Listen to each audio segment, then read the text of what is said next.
Setelah menyinggung Yamata no Orochi, Yamata kemudian memberitahu Ying Zheng dan Chang Sheng, kalau mereka berdua yang bermoral, harus segera berlutut di hadapannya.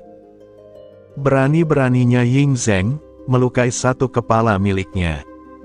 Yamata memastikan, kalau Ying Zheng akan terjebak di neraka, dan tidak akan pernah bisa bereinkarnasi. Mendengar ocehan Yamata ini, Ying Zheng seketika membalasnya dengan nada yang serius. Ying Zheng berkata, jika aku kalah, maka aku akan selamanya berhutang budi kepada masyarakat Qin. Lalu, Ying Zheng juga bertanya, tentang apa yang harus dilakukan, jikalau dirinya benar-benar mati. Namun, Ying Zheng mengaku, selama dirinya hidup dulu, tidak pernah ada yang bisa mengalahkannya. Diremehkan sekali lagi oleh Ying Zheng, Yamata kembali mengamuk dan hendak menyerang sekali lagi.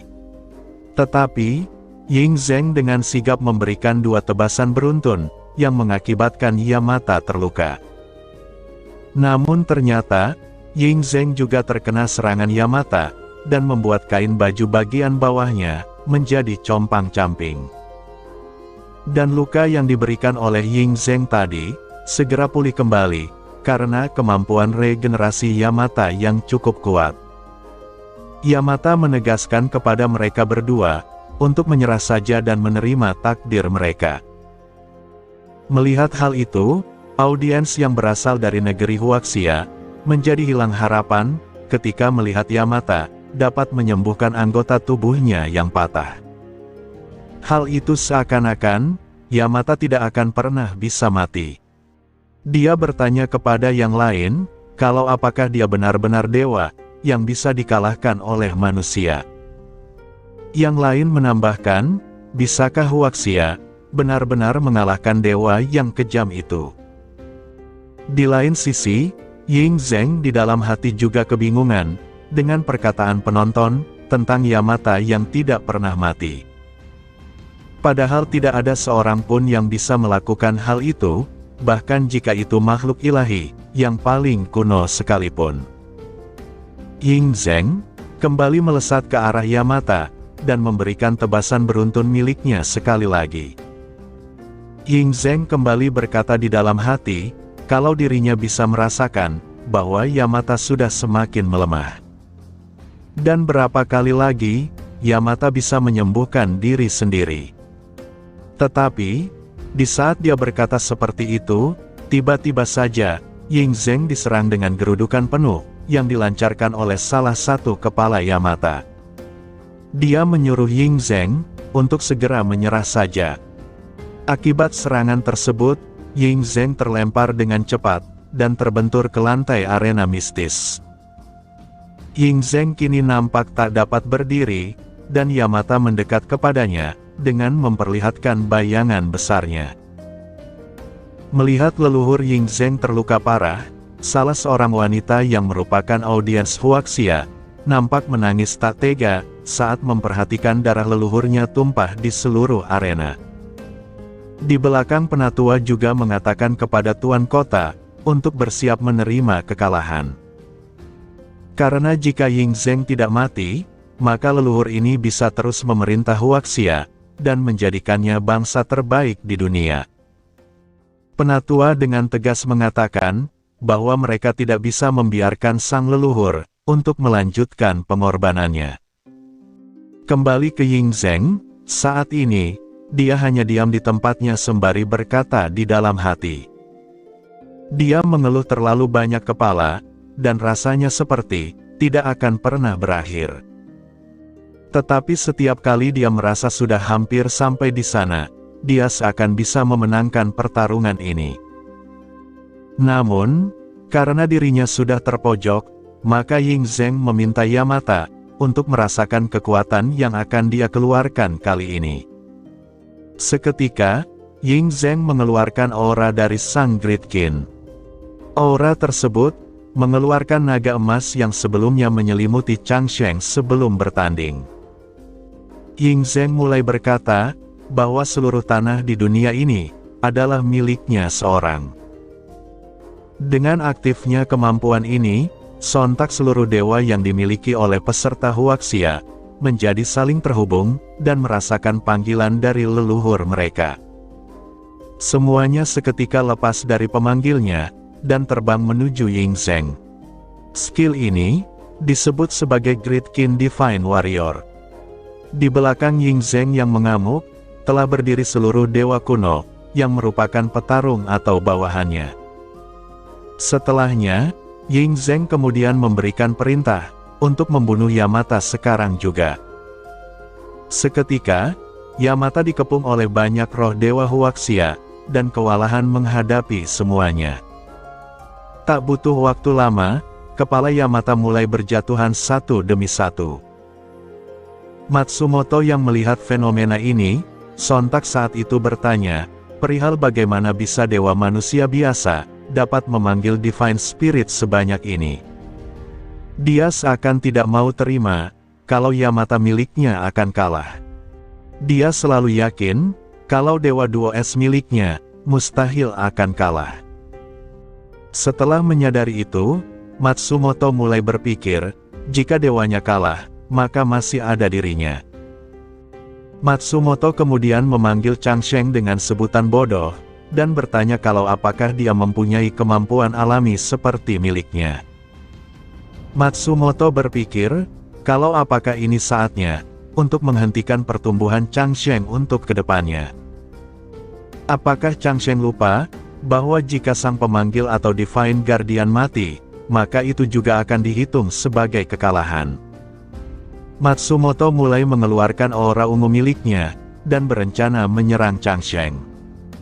Seketika, Matsumoto dengan cepat bergerak ke belakang Changsheng, dan dengan senyuman jahatnya, sangat yakin bisa mengalahkan Changsheng dengan satu serangan. Melihat gerakan Matsumoto, Liu Yanran di bangku penonton berteriak ke Changsheng, menyuruhnya untuk berhati-hati, karena Matsumoto telah berpindah ke belakangnya. Penatua juga demikian, dia berteriak agar Changsheng segera menghindar. Namun Changsheng dengan santainya, berhasil menghindari tusukan kilat Matsumoto, dengan menggerakkan lehernya ke belakang. Setelahnya Changsheng mulai memegang lengan Matsumoto, dan berhasil membantingnya dengan keras ke lantai arena. Melihat kemampuan Changsheng ini, penonton dibuat kembali heran dan bertanya-tanya, kalau apakah Changsheng benar-benar sangat kuat. Bukankah dia baru saja menjadi seorang pemanggil atau Divine Guardian? Dan dia juga memiliki resonansi terendah dengan Decryter atau Pangu miliknya. Yang lain pun ikut menanyakan, perihal seberapa kuatkah Pangu sebenarnya.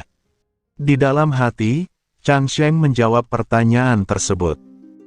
Pangu, sebagai dewa yang terikat kontrak dengan dirinya, meskipun memiliki resonansi yang rendah, tetapi tubuhnya masih sekuat batu.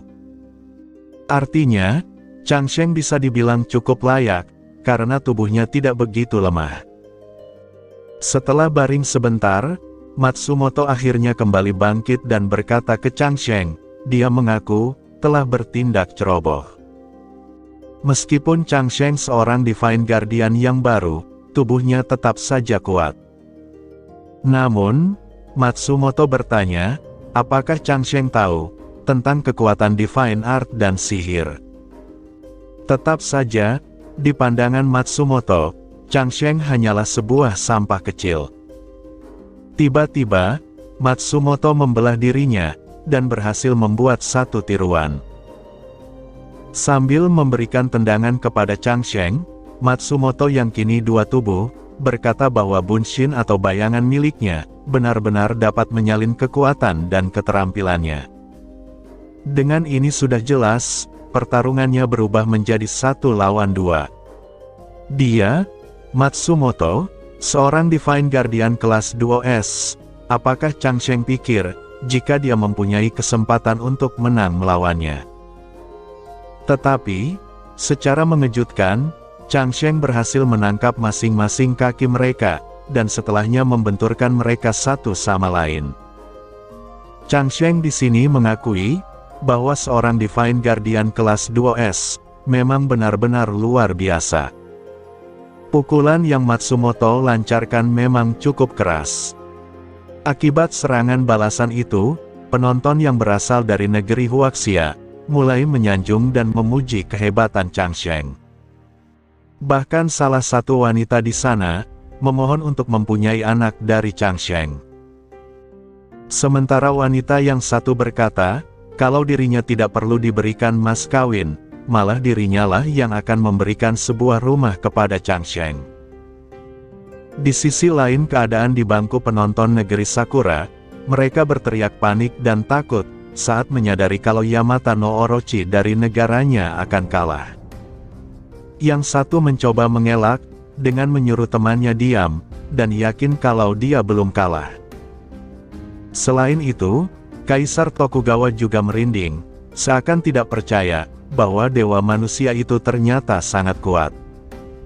Dan bahkan Divine Guardian yang baru itu pun memiliki kekuatan fisik yang luar biasa. Saat ini, semua dewa bawahan Ying Zheng mencincang tubuh Yamata secepat kilat. Semua bagian tubuhnya nampak berhamburan, dan ditonton langsung oleh Ying Zheng di bawahnya. Di depan Ying Zheng, terdapat satu prajurit, dengan sabit panjangnya, menjaganya dari serangan Yamata. Menyadari dirinya sudah terpojok, Yamata kemudian berteriak, bahwa dirinya membutuhkan persembahan atau tumbal dari pihaknya. Seketika, para penonton dari negeri Sakura, meleleh di tempat, dan rohnya tertarik masuk ke dalam Yamata. Yamata diambang kematian, berhasil berkonsolidasi, atau menggabungkan kekuatan penonton, dengan kekuatan miliknya. Dan benar saja, Yamata kembali pulih, dan kembali siap memberikan serangan selanjutnya.